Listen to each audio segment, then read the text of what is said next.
oscuridad verá una gran luz. Para aquellos que viven en una tierra de densa oscuridad, Nueva Traducción Viviente es, perdón, de densa oscuridad brillará una luz. Harás que crezca la nación de Israel y sus habitantes se alegrarán. Se alegrará ante ti como la gente se goza en la cosecha y como los guerreros cuando se dividen el botín. Pero pues tú quebrantarás el yugo de su esclavitud y levantarás la pesada carga de sus hombros. Romperás la vara del opresor, tal como lo hiciste cuando destruiste al ejército de Madián. Versículo 5. Las botas de los guerreros y los uniformes manchados de sangre por la guerra serán quemados, serán combustible para el fuego. Pero mire lo interesante del siguiente versículo 6. Pues nos ha nacido un hijo se nos ha dado. El gobierno descansará sobre sus hombros. Será llamado Consejero Maravilloso, Dios Poderoso, Padre Eterno, Príncipe de Paz. Mire el 7. Su gobierno y la paz nunca tendrá fin. Reinará con imparcialidad y justicia desde el trono de su antepasado David por toda la eternidad.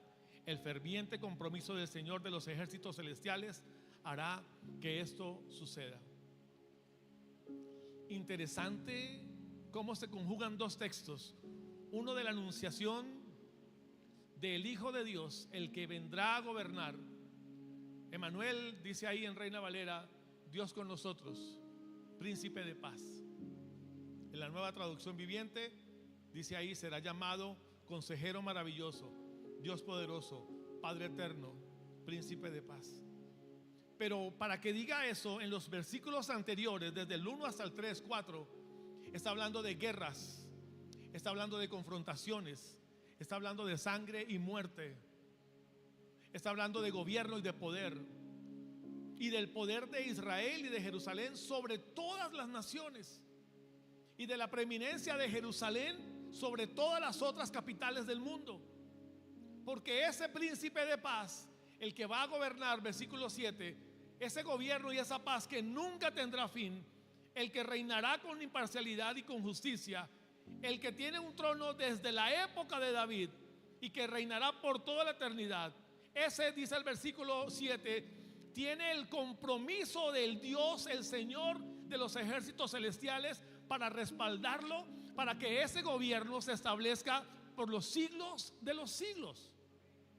¿De cuál nación? De Israel. Y usted me dirá, pastor, ¿y qué tiene eso que ver conmigo? Mi amado hermano, si usted y yo como iglesia no estamos atentos a esto, entonces no sé usted qué está entendiendo de cómo entender o cómo caminar, comprender su fe.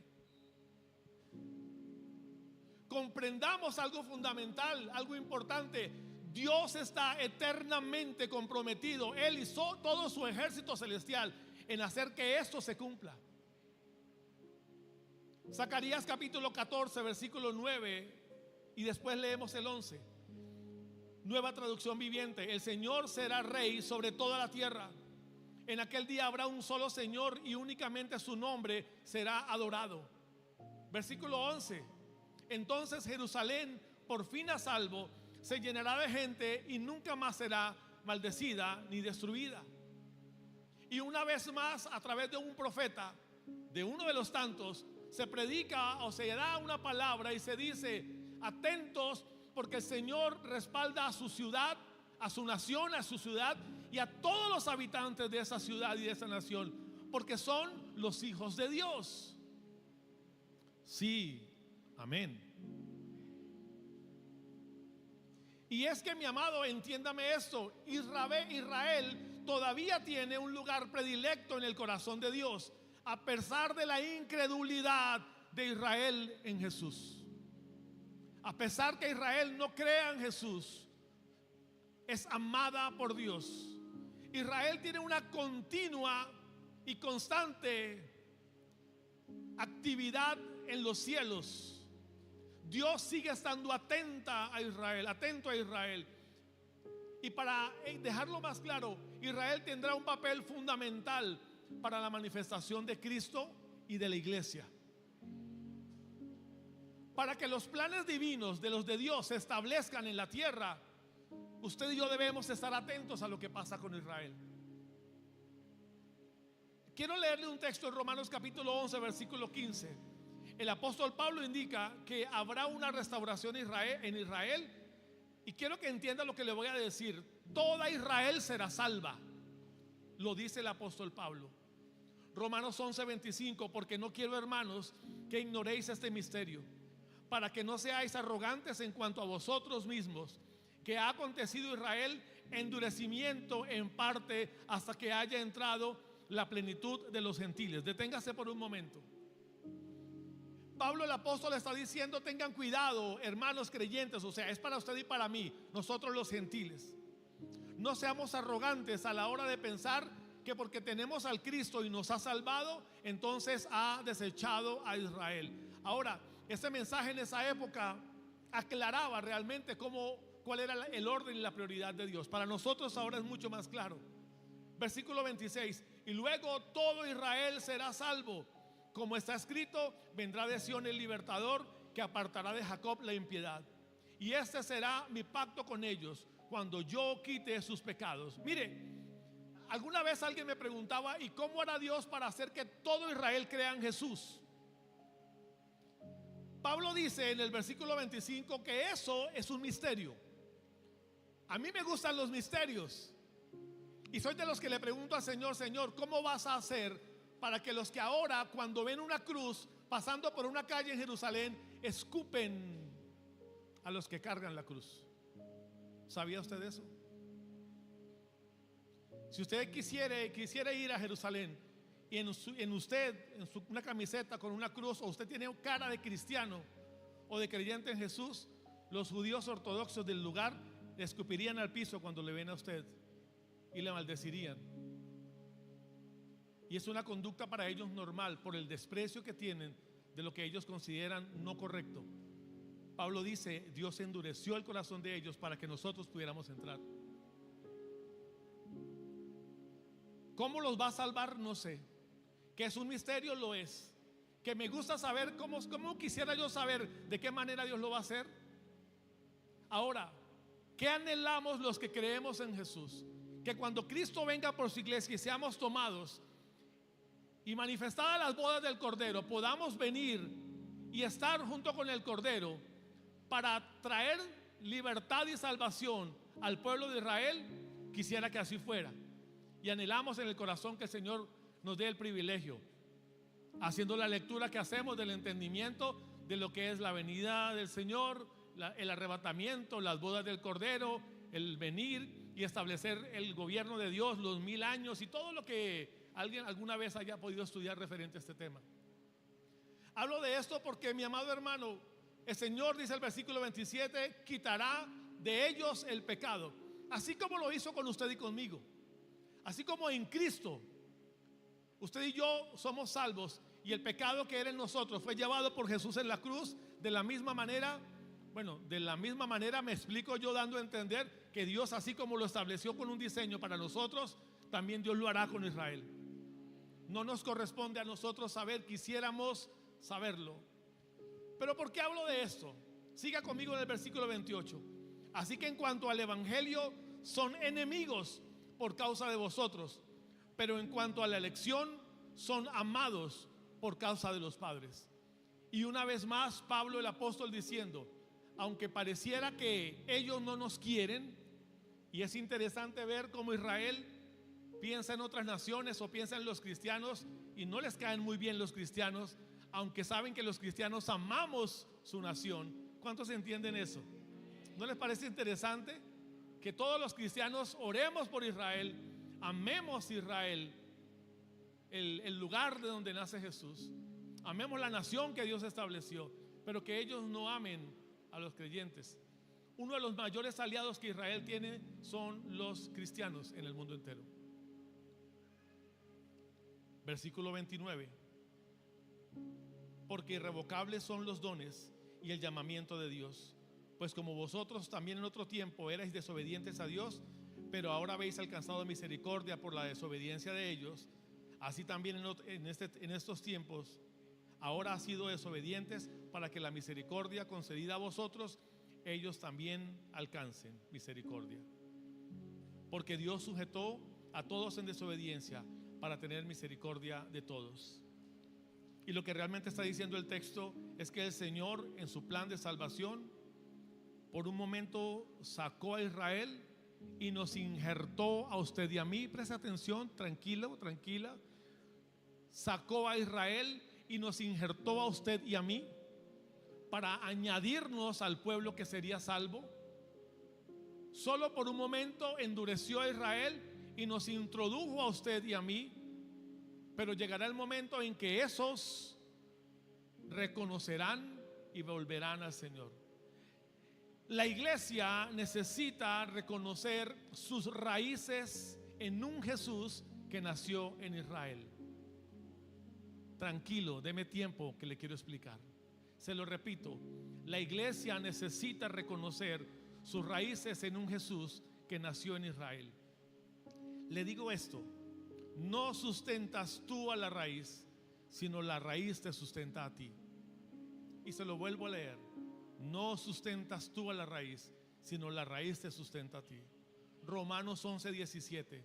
Pues si algunas de las ramas fueran desgajadas, y tú, siendo olivo silvestre, has sido injertado en lugar de ellas, y has sido hecho participante de la raíz y de la rica savia del olivo, no te jactes contra las ramas.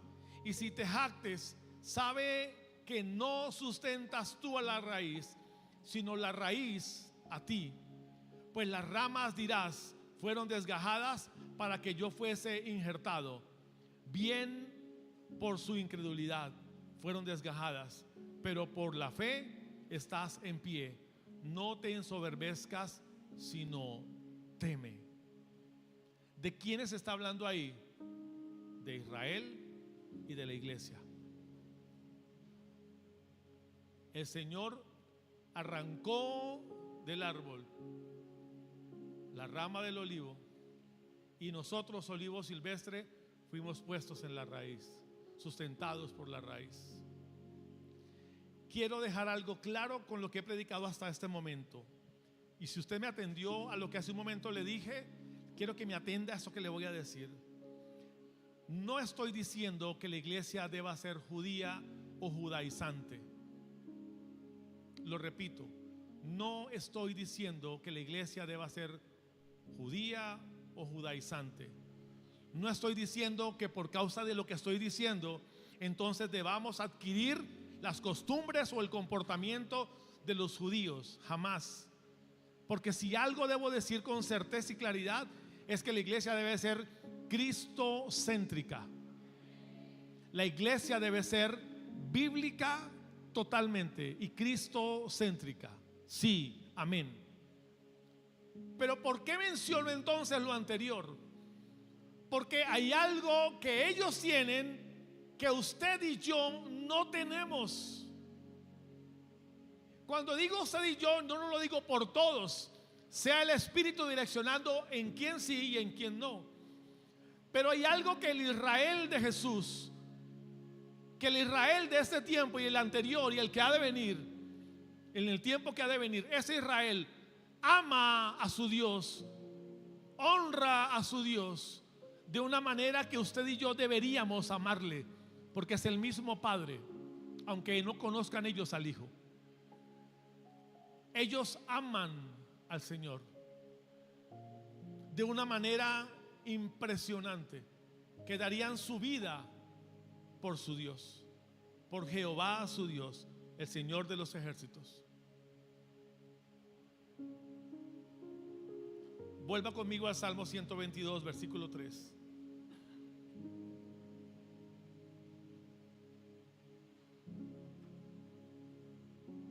Jerusalén, que se ha edificado como una ciudad, versículo 3, que está bien unida entre sí. Y allá subieron las tribus de Jehová, conforme al testimonio dado a Israel, para alabar el nombre de Jehová. Porque allá están las sillas del juicio, los tronos de la casa de David. La esencia de Israel, la esencia de Jerusalén, la esencia del pueblo de Dios es que es un pueblo unido. Oye Israel, Jehová Dios uno es. y lo cantan y lo predican y pelean con quien sea, defendiendo la unicidad de lo que en ellos se entienden que Dios es, como uno solo. Y nosotros los cristianos peleamos entre nosotros si Dios es uno o es tres. Y no corresponde a esta prédica para hablar de eso. Creo Dios es Padre, Hijo y Espíritu Santo. Y creo ellos tres son uno. Terrible misterio explicar eso. Pero mi Dios es Padre, mi Dios es Hijo y mi Dios es Espíritu Santo. Y Jesús dice: oye Israel, Jehová Dios uno es. Y lo dice Jesús. Y vuelvo e insisto, nuestro Dios es un Dios trino, para usar un término. Pero ¿por qué hablo de esto hasta este momento, hasta el momento de ahora de esta palabra? Por el infinito y el fuerte amor que Israel tiene por su nación, que los habitantes de Israel tienen por su nación. El fuerte amor que ellos tienen por su Dios y el fuerte amor que ellos tienen por su ciudad, que representa para ellos lo más importante y fundamental de la fe que hay en ellos. Repito una vez más, la esencia de Jerusalén, la esencia del pueblo es que es unido, bien dice el versículo 3, como una ciudad bien unida entre sí. La configuración misma de esta ciudad demuestra que es una ciudad compacta. La necesidad de entender que como ellos son, es que son como uno solo. Los que entran en esta ciudad, dice el texto, cuando entran en tribus, de diferentes tipos de tribus, todas son de un solo Señor. Y estas tribus entraban con una sola intención: adorar a Dios, motivados por la obediencia, con su único objetivo de alabar y adorar el nombre del Señor. Tan distinto como nosotros, que el enfoque de cada denominación es distinto. Y entonces luchamos con la unidad. No por nada Jesús ora en Juan 17: hasta que todos sean uno. ¿Sabe lo que significa lograr que eso suceda? El único que va a hacer que eso pase es el Espíritu de Dios. Hasta que todos seamos uno y lleguemos a la unidad. Pero ellos, motivados por la obediencia, dice el Salmo 122, con el objetivo de ir y alabar el nombre del Señor, eran en aquella época privilegiados por la revelación del Dios mismo en sus vidas. Habiendo dicho esto, solo para lograr comprender por qué con tanto ímpetu he enseñado o he hablado de eso hasta este momento, quiero invitarle a que logremos codificar y conectar ese Salmo 122 con nuestra realidad, con el Evangelio, con las cartas de Pablo y con cada uno de los mensajes que a través del Espíritu Santo fueron dados en el Nuevo Pacto, en el Nuevo Testamento. Aquí es donde quiero pedirle que preste mucha atención, porque lo otro es fácil de entender, lo digo así. Es entendible el fervoroso amor de ellos, es entendible la manera en que ellos son, es comprensible que lo digan de esa manera, pero codifiquemos esto y conectémoslo con Cristo y con la iglesia. Para usted y para mí, para nosotros, hay una Jerusalén, hay una ciudad a la que todos tenemos acceso, la nuestra Jerusalén, la que desciende del cielo, la que es por la fe. Para nosotros es una ciudad muy especial, muy amada, y es una ciudad única. ¿Entiende usted que el Nuevo Testamento, el Nuevo Pacto, habla de una Jerusalén celestial?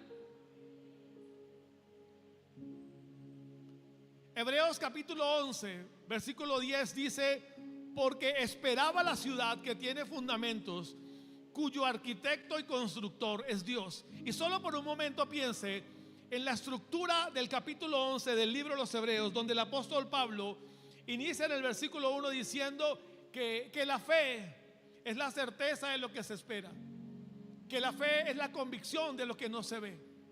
Ojo, porque en el capítulo 10, unos versículos antes, Pablo exhorta a la iglesia. ¿A cuál iglesia? A la de Cristo. Y le dice: tengan cuidado porque algunos cometen el error de no congregarse. Esa fe que Pablo pide que tenga lo mismo que la iglesia, que el templo en Jerusalén, que el pueblo de Israel tienen, que son uno. Seamos uno. Y entonces dice él en el versículo 1, en esa fe, y empieza a hablar de lo que usted y yo alguna vez en la escuela dominical aprendimos, los héroes de la fe.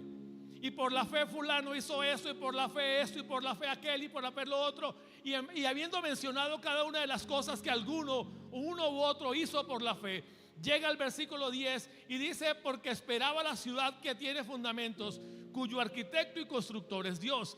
Dando a entender de que todo lo que ellos habían hecho lo hacían porque estaban mirando a esa Jerusalén celestial. Continúa usted en Hebreos capítulo 11 y pasa del 11 al capítulo 12. Y mire lo que dice el versículo 22, Hebreos 12, 22. Sino que os habéis acercado al monte de Sión, a la ciudad del Dios vivo, Jerusalén la celestial, a la compañía de muchos millares de ángeles. Y entonces el apóstol Pablo conecta, porque es una revelación dada a él por el Espíritu Santo. Porque quiero pedirle que entienda: en el Antiguo Testamento, en el Antiguo Pacto, la palabra la Jerusalén celestial nunca existió. O sea, ellos en su teología no entienden o no aceptan o no creen que haya una Jerusalén celestial. Para ellos la única Jerusalén es la que queda en Israel, la ciudad de David, donde él gobernó. Pero dice Pablo en su carta a los Hebreos capítulo 12 versículo 22: os habéis acercado al monte de Sión, a la ciudad del Dios vivo, Jerusalén la celestial, a la compañía de muchos millares de ángeles. Pablo entiende, porque Dios le muestra, porque Cristo le enseña, porque el Espíritu Santo le muestra, que hay una Jerusalén celestial. Y creo que es el único escritor, en muchas cartas lo dice, que menciona que de los cielos descenderá un día una Jerusalén, la ciudad de Dios. Y esa Jerusalén, la que tiene compañía de millares, de muchos ángeles, es un lugar al que tenemos acceso usted y yo. Es más, lea conmigo esta referencia del apóstol Pablo de la Jerusalén celestial. Aunque es para otra prédica, solamente tómese un momento y léase Gálatas 4:26. Gálatas 4:26. Mas la Jerusalén de arriba, la cual es madre de todos nosotros, es libre. La dejo ahí. Repito, es otra prédica. Pero mire lo que Pablo dice en medio de un mensaje, hablando de la libre y de la esclava. Pero en medio de esa conversación y ese escrito a los Gálatas, les suelta eso a ellos y les dice: mas la Jerusalén de arriba, la cual es madre de todos. ¿Y quiénes son todos nosotros? Pues los creyentes en Jesús. La madre de todos nosotros, esa Jerusalén, la de arriba, es libre. Y hace un poco más interesante este tema. Usted me dirá: pastor, yo anhelo venir a la iglesia los domingos y recibir una palabra que me edifique. Yo anhelo que lo que le estoy diciendo le sea revelado en su espíritu. Isaías capítulo 26 versículo 1. Quiero pedirle que lea conmigo esta promesa sobre Isaías, o dada por Isaías, sobre la ciudad de Dios. En aquel día cantarán este cántico en tierra de Judá: fuerte ciudad tenemos, salvación puso Dios por muros y antemuro. Abrid las puertas y entrará la gente justa, guardadora de verdades. Tú guardarás en completa paz a aquel cuyo pensamiento en ti persevera, porque en ti ha confiado. Confiad en Jehová perpetuamente, porque en Jehová el Señor está la fortaleza de los siglos.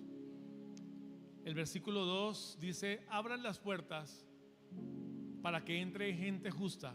Pero ojo, para que la gente justa entre, se debe terminar un tiempo. Y ese tiempo lo determina el versículo 1. Habrá un día.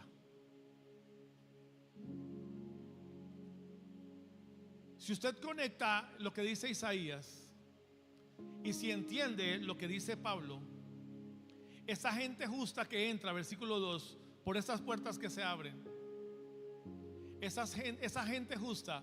¿Y quiénes son los justos sino los justificados en Cristo? Porque no hay nadie sobre esta tierra que sea justo. Y Dios menciona un par de personas justas, nadie más. Pero ¿por qué hablo de esto, mi amado hermano? Porque aquellos que entran en esta ciudad están confiados en Dios. Entran a la ciudad de Dios, confían en el Dios que cuida a la ciudad. Tengo certeza que usted y yo ya habitamos en medio de Dios que nos cuida y que es fortaleza para nosotros. ¿Por qué? Porque somos gente justificada, y como gente justa o justificada en Cristo tenemos acceso a su presencia. Hebreos capítulo 12, versículo 18. Note lo que dice Pablo del antiguo pacto y del nuevo pacto. Porque no os habéis acercado al monte que se podía palpar y que ardía en fuego, a la oscuridad de las tinieblas y a la tempestad, al sonido de la trompeta y de la voz que hablaba, la cual las que lo oyeron rogaron que no se les hablase más, porque no podían soportar lo que se les ordenaba. Si aún una vez se tocare el monte, será apedreado, pasará por dardo. Y tan terrible era lo que se veía, que Moisés dijo: estoy espantado y temblando. Versículo 22, lo leí hace un momento. Sino que os habéis acercado al monte de Sión, a la ciudad del Dios vivo, Jerusalén la celestial, a la compañía de muchos millares de ángeles, a la congregación de los primogénitos que están inscritos en los cielos, al Dios el juez de todos, a los espíritus justos hechos perfectos. No es el monte de Moisés, es el monte de Dios al que los justos entran. Nos acercamos al monte de Sión, a la ciudad del Dios vivo, a la Jerusalén celestial. Mire, yo no quiero con esta prédica explicar qué es la Jerusalén celestial. No es esa la intención. No quiero con esta prédica explicar qué es el monte de Dios. No es esa la intención. Quiero que usted se conecte, así como Israel se conecta con su Jerusalén y ama a Dios y su presencia. Usted se conecte con lo que Él nos heredó a nosotros en Cristo. Jesús le revela el verdadero diseño de la iglesia o del templo, de la casa del Señor, a sus hijos, a su pueblo. Mire lo que dice Juan capítulo 4, versículo 21. Está junto con la mujer samaritana. Jesús le dijo: mujer, créeme que la hora viene cuando ni en este monte ni en Jerusalén adoraréis al Padre. Estaba hablando un israelita en ese momento, Jesús parado como un israelita con alguien de otro pueblo que también creía en Dios, pero que decía que en el monte de ellos adoraban. Y Jesús le dijo: mira, mujer, ni en tu monte ni en mi monte. Siga leyendo. Vosotros adoráis lo que no sabéis, nosotros adoramos lo que sabemos. Cuando dice nosotros, estoy seguro que no está diciendo nosotros los de Israel. No, nosotros, el pueblo de Dios, el reino, adoramos lo que sabemos, porque la salvación viene de los judíos. ¿Por qué? Porque Jesús viene del pueblo de Dios. Mas la hora viene y ahora es cuando los verdaderos adoradores adorarán al Padre en espíritu y en verdad, porque también el Padre tales adoradores busca que le adoren. Dios es espíritu, y los que le adoran en espíritu y en verdad es necesario que le adoren. El Señor está diciendo que no podemos seguir enfocados en lo que vemos, sino que anhelemos lo que no vemos. Israel ama lo que ve y tiene amor por su tierra, por lo único que le queda, el muro de los lamentos, y por lo que haya construido, y por la tierra santa, y ama su tierra. Si usted y yo pudiéramos amar lo que Dios nos entregó en Cristo como iglesia, de la misma manera como ellos aman lo suyo, seríamos una iglesia mucho más fuerte y mucho más firme. Mire lo que dice Apocalipsis capítulo 21, versículo 1. Y ahora es Juan hablando de lo mismo, de lo que dijo Pablo. Mire, Vi un cielo nuevo y una tierra nueva, porque el primer cielo y la primera tierra pasaron y el mar ya no existía más. Yo, Juan, vi la ciudad santa, la nueva Jerusalén, descender del cielo de Dios, dispuesta como una esposa ataviada para su marido. Ahora Juan, lo dice Juan, introduce una idea adicional a esto. Y es que está diciendo Juan, esa Jerusalén es como la novia que espera a su novio. La novia que se va a casar con el Cordero.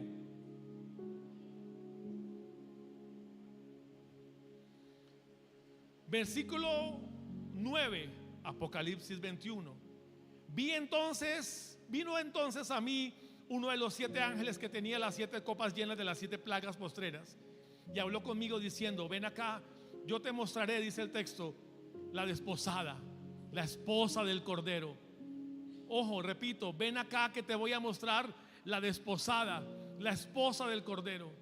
Me llevó en el espíritu a un monte alto, grande y alto, y me mostró la gran ciudad santa de Jerusalén, que descendía del cielo de Dios, teniendo la gloria de Dios, y su fulgor era semejante al de una piedra preciosísima, como piedra de jaspe, diáfana como el cristal. Repito, Juan introduce dentro de la idea de la Jerusalén celestial, la ciudad de Dios, una idea más. Y esa idea es la novia, la desposada, la esposa del Cordero. ¿Qué está queriendo decir el Señor a través de estos dos hombres, de Juan y de Pablo? ¿Qué está queriendo decir cuando menciona esta ciudad? No la de aquí, no la Jerusalén del Israel terrenal, sino la Jerusalén celestial. Que cuando Juan le pregunta, cuando Juan, parado frente al ángel, le dice al ángel: ven que te voy a mostrar algo, lo lleva hacia un monte alto y lo para frente al monte alto y le dice: quiero que mires, ¿qué ves? Y le dice: estoy viendo una ciudad que desciende del cielo. Y le dice: sí, correcto. ¿Sabes cómo se llama ella? Se llama la esposa, la desposada, la esposa del Cordero. Wow. Le repito, yo aquí no le quiero explicar quién es o cuál es la Jerusalén celestial. Deje que el Espíritu le hable. Lo que quiero poner en su espíritu en esta mañana es que el mismo amor que Israel tiene por lo suyo, usted y yo deberíamos tener nosotros por lo nuestro. Tuvimos un retiro de parejas hace un tiempo atrás en Girardot. 90 parejas creo que eran. Aquí tengo parejas de ese retiro. Estábamos pastores de Neiva y de Ibagué ministrando. A mí me correspondió, creo que fue la primera o la segunda palabra en ese lugar. Solo parejas, solo matrimonios. Yo tenía a mi esposa, creo que sentada a este lado o en la parte de atrás del salón. Previo a eso, le había pedido a una de mis cuñadas, que es muy hábil con las manos, tiene capacidad para... Es una artesana muy tremenda, es una mujer de Dios que todo lo que hace es de mucha bendición. Y le dije: yo quiero que me hagas un velo con una tiara hermosa y que me la... aquí está Dianita, mírela. Y que me la decores y la diseñes, porque quiero hacer algo, quiero impartirle a las parejas algo, y de paso quiero honrar y bendecir a mi esposa. Súbele un poquito. Y entonces sonó como sonido de novia. Y llamé a mi esposa y le dije: ven, allá está mi amada mirándome. Le dije: ven. Ella no sabía qué iba a pasar. La tomé de la mano. Aquí tengo a mi hija. Ven. Que es como tenerla a ella, pero versión pequeñita. Y la llamé y le dije: ven. Y la paré frente a las parejas. Todas las parejas viendo. Habían mujeres que anhelaban casarse, pero estaban ahí con sus compañeros de toda la vida, pero nunca se habían decidido casar. de los colaboradores que estaban en ese retiro abrieron una caja y dentro de la caja estaba el velo con la tiara. Cuando abro la caja y saco el velo, mi esposa, al mirarla, sus lágrimas empiezan a rodar por sus mejillas. Yo tomo la tiara, la pongo sobre la cabeza de mi esposa, pongo el velo sobre ella y le digo a las parejas: así como Cristo amó a su iglesia y dio su vida por ella, así nosotros los esposos debemos amar a las nuestras y dar nuestra vida por ellas. Y mientras decía eso, mi esposa lloraba y muchas mujeres lloraban. Le quité el velo, abracé a mi esposa, le di un beso de esos besos de amor y tomándola de la mano impartimos sobre la iglesia, sobre las parejas, ese amor que el esposo debe tener por la esposa y la esposa por su esposo.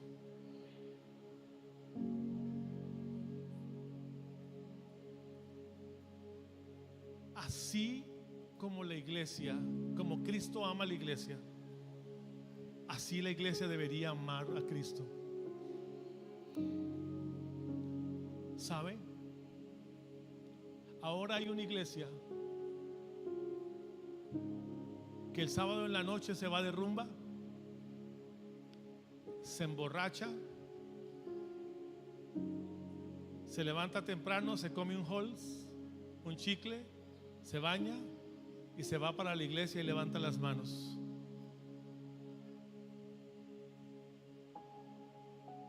Y las levanta y le dice: ¿cómo te amamos, Yeshua? ¿Cómo te amamos, Yeshua? Una iglesia que se sienta en la esquina y se fuma un cigarrillo, que de su corazón saca palabras de odio por la gente que odia. Una iglesia llena de rencor. Una iglesia que miente. Una iglesia que roba. Una iglesia que daña. Una iglesia que cae en pornografía. Una iglesia que no es capaz de entender la santidad que Él le está pidiendo.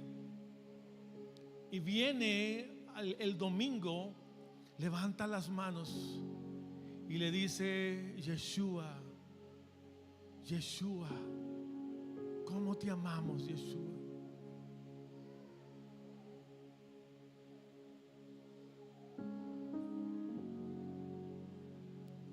Israel ama a su Dios. Y tienen a Jerusalén, la ciudad del Dios de Israel. Y cuando van al templo, cuando lo hagan, cuando iban, adoraban al Señor. Usted y yo ya tenemos templo. Usted es el templo del Espíritu Santo. La presencia de Dios mora en usted. No necesitamos templo porque nosotros somos el templo. ¿Por qué nos reunimos? Porque la unidad del cuerpo es clave. Por eso Pablo en el libro de los Hebreos capítulo 10 dice: y algunos tienen por costumbre dejar de congregarse. Amado, el congregarnos no nos hace iglesia porque sí, nos hace iglesia porque nos unimos como cuerpo. Pero nosotros somos templo del Espíritu Santo. El Espíritu de Dios mora dentro suyo. ¿Por qué venimos a la congregación? ¿Por qué nos reunimos? Porque entendemos que tenemos un Dios que nos ama. ¿Tiene a su esposa ahí al lado? Tómela por un momento de su mano. Y el que no, ore para que el Señor le dé esposa o esposo.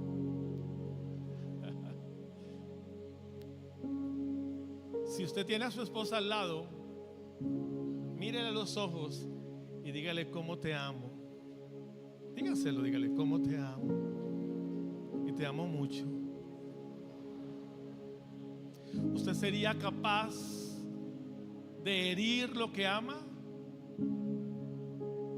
Porque sabe, cuando el apóstol Pablo le muestra a Juan la Jerusalén celestial,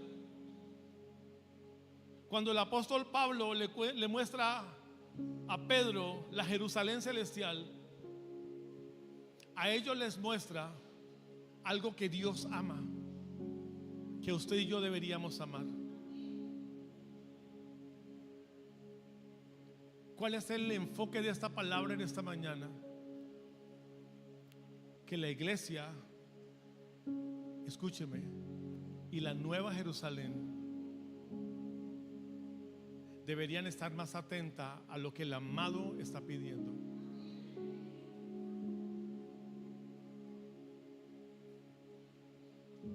Ahora, si usted vuelve al Salmo 122, el versículo 5, dame el versículo 5 por favor. Dice: allá en Jerusalén están las sillas del juicio, los tronos de la casa de David. Mire, Dios no solamente quiere que usted ame profundamente al Cordero, sino que Él anhela que usted gobierne juntamente con Él, y que el gobierno que usted tenga juntamente con Él sea para gobernar sobre todas las naciones de la tierra.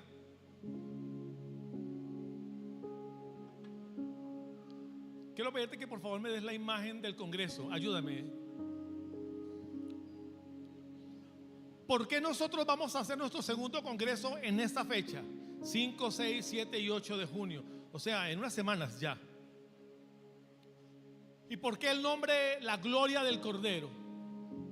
Jueves 5, 7 de la noche, viernes 6, 7 de la noche, sábado 7, 8 de la mañana y 6 de la tarde, y domingo 8, único servicio 8 de la mañana.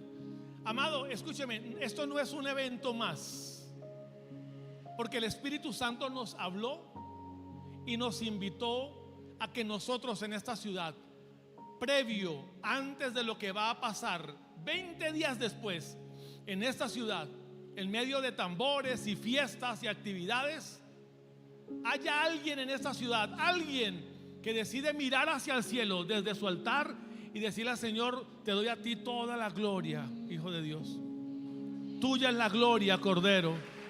Tuya es la alabanza. Tuyo es el poder. Tuya es la majestad. ¿Quién más que la gloria se la dé la novia, la esposa? ¿Quién más que nosotros? Dios no está esperando que el mundo le dé la gloria. Él anhela que nosotros, su novia, le demos la gloria. Bueno, si alguien aquí siente que es novia del Cordero. Termino con esto. Necesitamos entender que Dios no solamente quiere amarnos como su esposa, sino que quiere que aprendamos a gobernar con Él. Por eso el versículo 5 de ese salmo que hace un momento leímos decía, mi amado hermano, que allí estaban las sillas del juicio, los tronos de la casa de David. Mire, en el libro de los Efesios capítulo 1 y capítulo 2, el 1 desde el versículo 3 y el 2, y déjeme lo confirmo, desde el versículo 6. Dice el versículo 3 del 1: bendito el Dios y Padre de nuestro Señor Jesucristo, que nos bendijo con toda bendición espiritual en Cristo. Y empieza a explicar todo lo que el Padre nos entregó en Cristo y el lugar de autoridad que nos dio, que nos hizo sentar juntamente con Él en lugares celestiales. Amén. Y el capítulo 2 versículo 6 lo dice: y juntamente con Él nos resucitó y asimismo nos hizo sentar en esos lugares con Cristo Jesús. Quienes están sentados son los que entienden en su espíritu que deben tener un amor como la novia que ama a su novio, que deben verse como el ángel le muestra a Juan cuando vio la desposada, la novia, la esposa del Cordero. Así deben verse. Pero escúcheme, la iglesia en este tiempo está tan enfocada en levantar reinos propios. La congregación local, las congregaciones, los ministerios Y se nos olvidó que el centro de esto es Cristo. Mire, no se trata de multitudes, y gloria a Dios por las multitudes, porque habrán de venir. Habrán de venir. Por si las moscas habrán de venir. Pero no se trata de multitudes. El Señor está hablando junto con Abraham en la tienda, comiendo, realmente dice el texto, compartiendo juntos. Y de pronto dos de sus ángeles se levantan. Abraham se queda mirándolos, intuye lo que va a pasar. Los ángeles se van. Lo digo de esta manera: Abraham se queda viendo los ángeles y dice: ¿para dónde van? Y dicen los ángeles: ya venimos, no nos demoramos. Y se van los ángeles. Y entonces una conversación entre Dios y Abraham: Señor, si tú vieses en Sodoma y en Gomorra, voy a poner un número, 60 justos, ¿tú no la destruirías? La respuesta de Dios usted la conoce: si encuentro 50, no. Como no lo sabía, empieza a bajar de 10 en 10. Señor, y 40, si hay 40, no la destruyo. Por 40 que hayan, no los destruyo. Ok, 30, si hay 30, listo. 20, si hay 20, ok. Señor, entonces 10. Si hubieran 10, no la destruyo. Usted conoce la historia. Sí la destruyó. ¿A qué fueron los ángeles? A rescatar a Lot, a su sobrino y a sus hijas, a su familia. Dios está buscando, así sea 10 personas justas. Escúcheme, mire la magnitud de la influencia que puede haber de una persona por un territorio. Si 10 personas justas se paran en una ciudad, Dios salva a esa ciudad por 10. ¿Qué le pasa a la iglesia? Le pasa lo de la esposa de Lot. Llegaron los ángeles, golpearon a la puerta, entraron, la gente se entera de la visita de los ángeles en la casa de Lot, y van y golpean: Lot, ábrenos la puerta, sabemos que tienes varones de Dios dentro de ese lugar, ábrenos la puerta porque queremos tener relaciones sexuales con ellos, ábrenos la puerta. Y entra un profundo celo, temor de Dios sobre Lot. Y le dice Lot a los habitantes de Sodoma y Gomorra: ¿cómo se les ocurre? Estos son santos hombres de Dios, son ángeles del Señor. ¿Cómo vas a permitir que ellos se alleguen a ustedes? Si quieren, tomen a mis hijas. Por Dios. Estaba tan permeada la mente de Lot que no lograba entender ni siquiera eso. La historia corta: toman las manos de ellos los ángeles y los sacan de la ciudad. Pero la mujer de Lot, amando desde adentro a Sodoma y Gomorra, en medio del caminar mira hacia Sodoma y queda como estatua de sal. Porque eso le ha pasado a la iglesia por muchos años. Está en la iglesia, pero mira al mundo. ¿Saben por qué? Porque nosotros, la iglesia de Cristo, por muchos siglos cometimos el error de mirar al mundo y no mirar al cielo. Porque hay muchos en la iglesia que no conocen el monte de Sión. ¿Cuál monte de Sión? El de Hebreos 11:22. Porque os habéis acercado al monte de Sión, a la ciudad de Dios, Jerusalén la celestial, la que tiene millares de ángeles. ¿Usted cree, mi amado hermano, que después de ver un lugar lleno de la gloria de Dios, a mí me va a anhelar las luces del mundo? No. ¿Qué cree que le puede pasar a un joven, a una jovencita que se encuentra con el Señor y que puede disfrutar de la presencia de Dios y de ángeles de Dios alrededor y de la gloria de Dios alrededor? ¿Usted cree que una jovencita o un jovencito, la luz del mundo lo va a deslumbrar? No.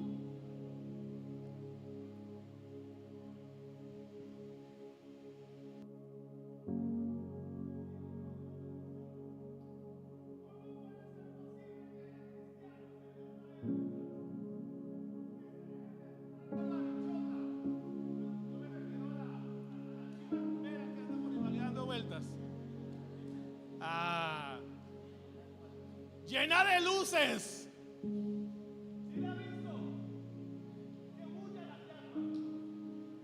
Y más de uno dice, ay, yo quiero. Y en medio de estos, los de la iglesia, ay, me arde el corazón por dentro. Quisiera poder estar ahí arriba. Pum, pum, pum. Alguien que ha visto la gloria de Dios, alguien que ha resplandecido la luz del Señor a sus ojos, alguien que ha sido iluminado por la presencia del Señor, le aseguro que no anhela la luz del mundo. El mundo y sus luces, más bien, para que no me interprete mal. Alguien que ama al mundo no puede amar a Dios. Alguien que anhela las luces del mundo no anhela la luz de Cristo. ¿En qué momento, saliendo de Sodoma y Gomorra, miramos hacia Sodoma y Gomorra y se nos olvidó que Él nos ama y que nos ama profundamente? ¿Saben por qué? Porque jamás subieron a Sión. Vosotros os habéis acercado a Sión, al monte de Dios, a Jerusalén, la celestial, donde está el Padre, juez de todos, donde está el Hijo, donde hay millares de ángeles, donde habitan los justos. ¿Lo quiere volver a leer? Ahí está. Escúcheme, esa debería ser su habitación. ¿Por qué le quise conectar a usted en esta palabra, Jerusalén y la iglesia? Porque esa, la de Hebreos 11:22, debería ser su habitación. Ni para qué le pregunto cuándo fue la última vez que usted vio ángeles. Porque la idea es que nos acerquemos al monte de Sión, a la ciudad del Dios vivo, a la Jerusalén celestial, a la compañía de millares de ángeles. Y sigue diciendo, deberíamos anhelar la presencia de Dios y no amar lo que el mundo nos da. Llame el mundo como lo quiera llamar: trabajo, negocios, mundanalidad, desorden, lo que quiera ponerle como mundo, pero que usted pueda amar primero al Señor. Póngase en pie, por favor. Vamos a ratificar el pacto. Póngase en pie, por favor.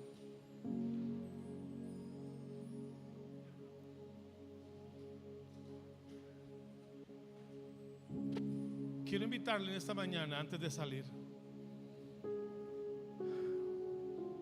si logró conectarse con esta palabra y entender lo que el Señor quería hablarnos, le quiero invitar a que podamos acceder usted y yo de la única manera, escúcheme, de la única manera que podemos acceder, y es mediante la sangre de Jesús.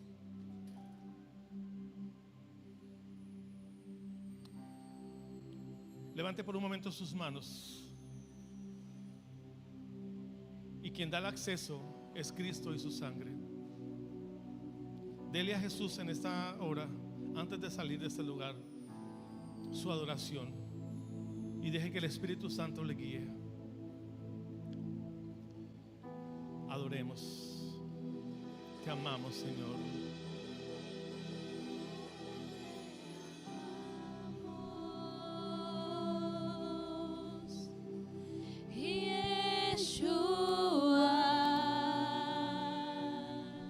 Te amamos, Señor. Cómo te amamos. Díselo, díselo. Yeshua.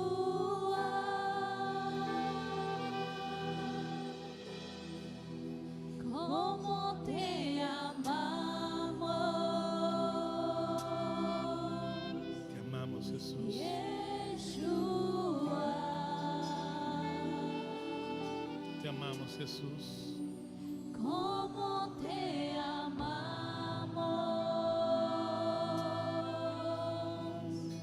Yeshua. Ore conmigo, Padre, en el nombre de Jesús. Nos presentamos en esta mañana delante de ti. Pedimos perdón, Señor, por las tantas veces que nos hemos desviado sin mirarte a ti, viendo a los hombres, viendo al mundo, amando las cosas que el mundo nos da y no amándote a ti como primero, como único. Hoy queremos entrar, Señor, en tu presencia y pedirte que seas tú quien nos explique a nosotros y que nos muestre cómo acceder a ese monte, cómo subir a ese lugar y cómo disfrutar de tu presencia, cómo lograr la talla y la altura y el nivel de la novia, de la desposada del Cordero. Tenemos tu sangre que nos limpia, y por causa de ti, Señor, es que podemos acceder. Si usted quiere participar del pan y del vino, venga, mi amado hermano, acérquese. Tome una copa y un trozo de pan.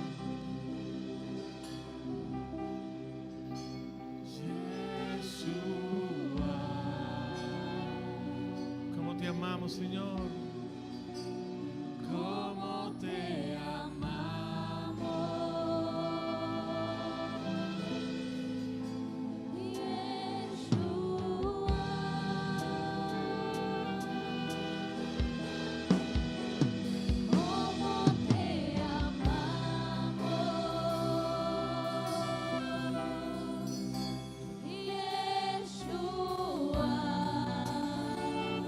amamos, Señor? ¿Cómo te amamos?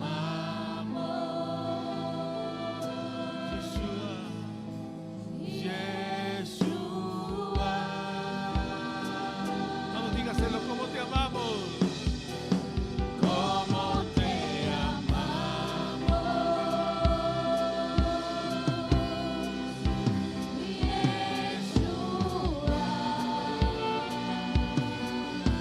¿Cómo te amamos, Señor?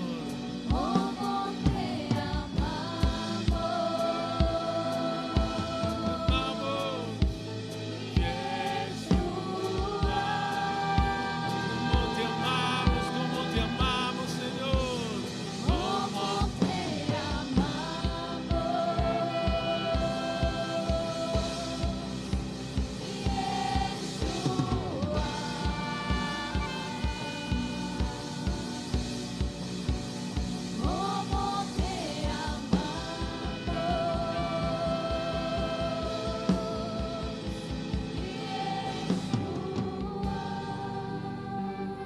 La palabra del Señor dice, en palabras del apóstol Pablo: porque yo recibí del Señor lo que también les he enseñado, que la noche que el Señor fue entregado, tomó pan, y dice el texto, habiendo dado gracias, lo partió y lo dio a sus discípulos, y les dijo: tomad, comed, que esta es mi sangre, que es derramada por ustedes. Este es mi cuerpo y esta es mi sangre. Hoy, en este momento, participamos de su cuerpo y de su sangre. Comemos su carne, bebemos su sangre. Pero quiero, tal cual como el apóstol Pablo dice, hacemos memoria de ello. Y en esta mañana queremos hacer memoria de ello, Señor. Al comer este trozo de pan y al beber esta copa, hacemos memoria de lo que tú hiciste por nosotros en la cruz. Hacemos memoria de tu muerte, hacemos memoria de tu resurrección. Jesús, tú dijiste: el que no come mi carne y no bebe mi sangre no tiene parte conmigo. Y tú no te pusiste a explicarles a ellos si era literal o era alegórico.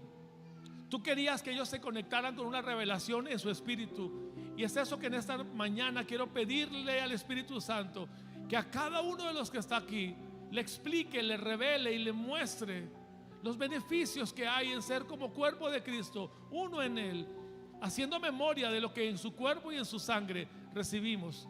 Y al participar en este momento de lo que en todas las congregaciones la gente llama la mesa del Señor, la cena del Señor, nosotros aquí hemos entendido que nos afirma y nos ayuda a ratificar el pacto con Él.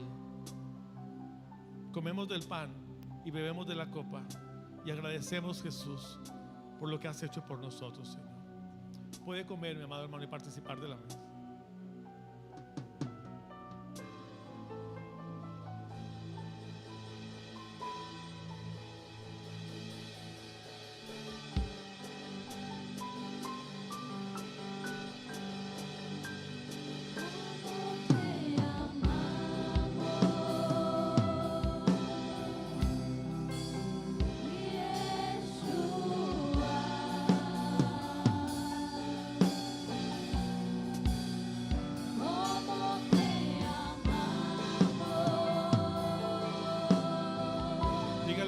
de Jesús.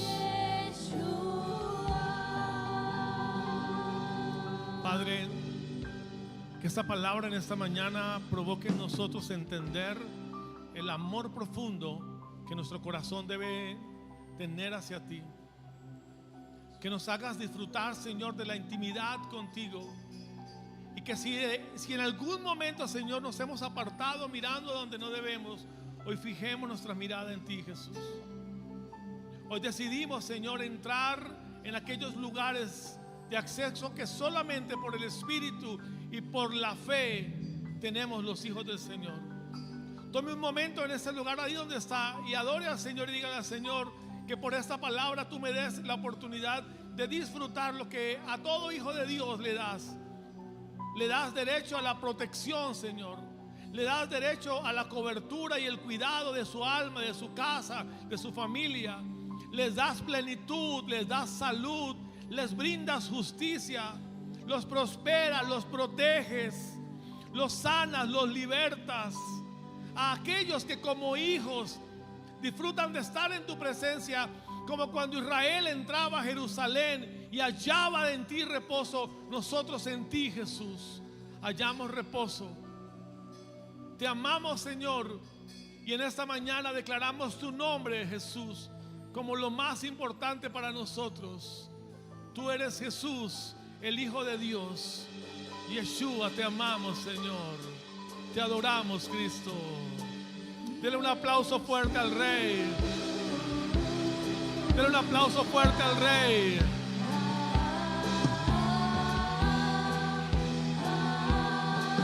Vamos, aplauda fuerte al Señor en esta mañana. Alguien debe alegrarse en esta mañana y celebrar a Jesús, agradecer su presencia. Como ríos de agua viva, vamos, como ríos de adoración. Una iglesia entendida, una iglesia que adore. Dígaselo. Yeshua, dile.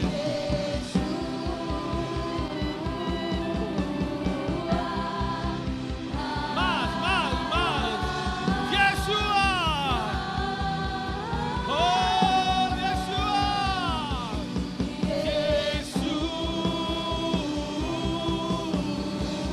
Ese es mi amado.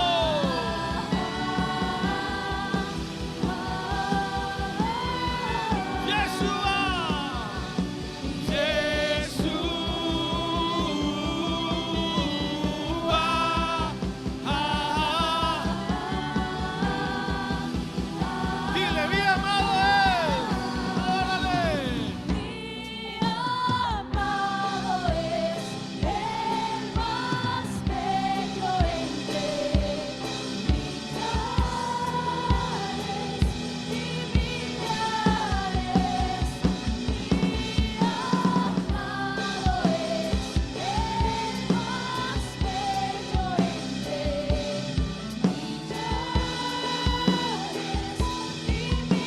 Mi amado.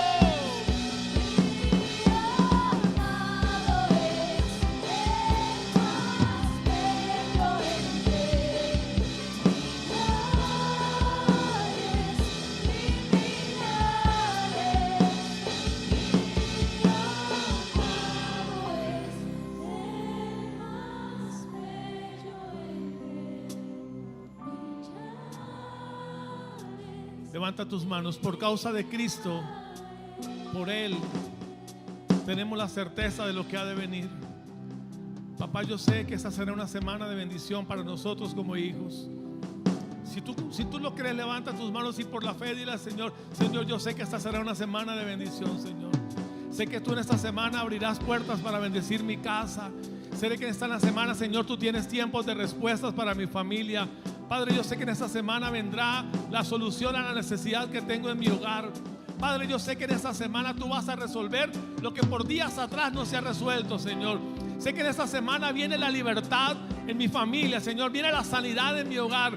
Esta es una semana de respuestas y manifestaciones sobre mi casa. Vamos, levante su voz y dígale: en el nombre de Jesús, cosas mayores vienen para mí en esta semana.